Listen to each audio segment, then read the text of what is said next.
ತಮಗೆಲ್ಲರಿಗೂ ಆದರದ ಸ್ವಾಗತ. ನಾನು ಮನೀಶ್ ಶುಗರ್.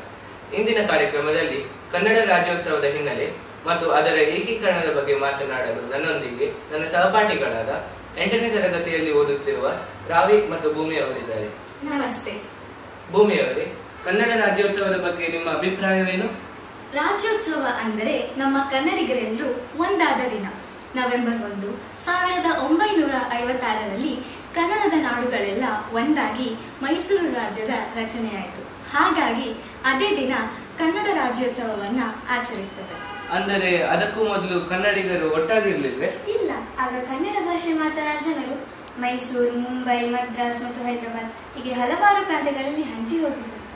ಹೌದು, ಬೇರೆ ಬೇರೆ ಕಡೆ ಹಂಚಿ ಹೋಗಿದ್ದ ನಮ್ಮ ಕನ್ನಡ ನಾಡುಗಳನ್ನು ಒಂದು ಮಾಡುವುದಕ್ಕೋಸ್ಕರ ಒಂದು ನಾಡು ಒಂದು ರಾಜ್ಯ ಎನ್ನುವ ಘೋಷಣೆ ಎಲ್ಲೆಡೆ ಮುಳುಗಿತು. ಕನ್ನಡಿಗರೆಲ್ಲರಲ್ಲಿಯೂ ನಾವು ಒಂದಾಗಬೇಕು ಎನ್ನುವ ಉತ್ಸಾಹ ಮೂಡಿಬಂತು.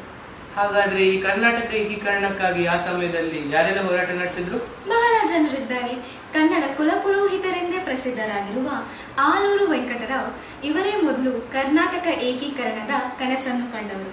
ಅನಂತರ ಕೆಂಗಲ ಹನುಮಂತಯ್ಯ, ಸಿದ್ದಪ್ಪ ಶೆಟ್ಟರ್, ಕರುಣಾಕರ ಗೌಡ ಹಾಗೂ ಕನ್ನಡದ ಪ್ರೇಮಿಗಳು ಮತ್ತು ಕನ್ನಡಿಗರೆಲ್ಲರ ಸಹಕಾರದಿಂದ ಕರ್ನಾಟಕ ಚಳುವಳಿ ಬಹಳ ತೀವ್ರಗೊಂಡಿತು.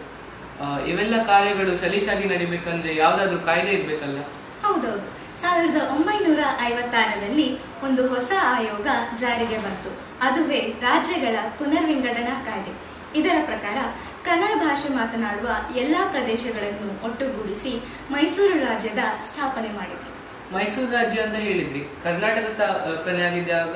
ಮೈಸೂರು ಕರ್ನಾಟಕ ಎರಡೂ ಒಂದೇ. ಆದರೆ ಮೈಸೂರು ಎಂಬ ಜಿಲ್ಲೆ ಆಲ್ರೆಡಿ ಒಂದಿರುವುದರಿಂದ ಕನ್ನಡ ನಾಡಿಗೆ ಬೇರೆ ಹೆಸರು ನೀಡಬೇಕೆಂಬ ಒತ್ತಾಯ ಕೇಳಿ ಬರುತ್ತಿತ್ತು.